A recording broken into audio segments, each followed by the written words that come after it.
देश में कोरोना और ब्लैक फंगस की वबाई बीमारी के बीच सियासी पार्टियों की सियासत भी उरूज पर है। साबिक सीएम कमलनाथ के जरिए मध्य प्रदेश में कोरोना से 1 लाख से ज्यादा अमवात होने का बयान अभी थमा भी नहीं था कि मध्य प्रदेश में ब्लैकमेलिंग की सियासत देखी जा रही है। साबिक वज़ीर आला कमलनाथ का कहना है कि वज़ीर आला रहते हुए उनके पास ऐसे बहुत से सबूत थे, लेकिन उन्होंने ब्लैकमेल नहीं किया। बीजेपी ने कमलनाथ के बयान पर जवाबी हमला बोला। मध्य प्रदेश के वजीर बराए मेडिकल एजुकेशन विश्वास सारंग का कहना है कि कमलनाथ के बयान से वाज़ेह हो जाता है कि ब्लैकमेलिंग उनका कल्चर है। उन्हें अपने बयान के लिए मुल्की अवाम से माफी मांगना चाहिए कि ये घिनौनी राजनीति चलने वाली नहीं है। आप ब्लैकमेल कर रहे हैं सीडी के नाम पर सीडी सब जगह घूम रही है, कौन सी ये नई चीज है? मुझे क्या ब्लैकमेल करने की जरूरत है? मैं तो मुख्यमंत्री था, मुझे ब्लैकमेल करना होता मैं उस वक्त कर देता। क्या सीडी है सर? सीडी मेरे पास क्या, मेरे पास सबके पास है, बहुतों के पास है। आप पत्रकार वार्ता में मैंने कहा आप में से भी सबके पास है। सब मुझे आश्चर्य होता है कमलनाथ जी के, यदि उन्होंने ये बयान दिया है या ये बोले हैं, इसका मतलब यह है कि वो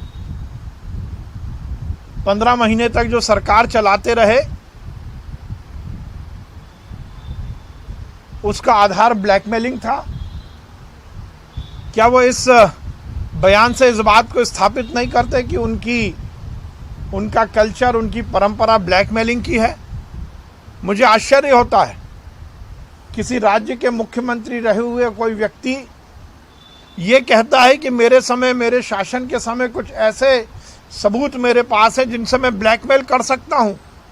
तो ब्लैकमेलिंग तो इस देश में एक बड़ा अपराध है।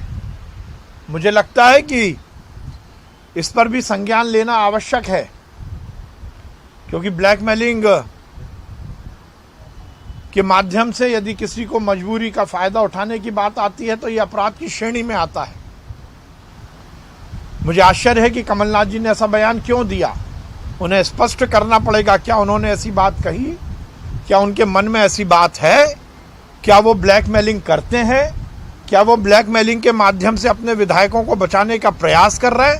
ये एक बड़ा मामला है और मुझे लगता है कि इस मामले में उन्हें मीडिया के सामने आकर निश्चित रूप से अपनी सफाई देनी चाहिए, क्योंकि उनका ये बयान ब्लैकमेलिंग की श्रेणी में आता है और ब्लैकमेलिंग करना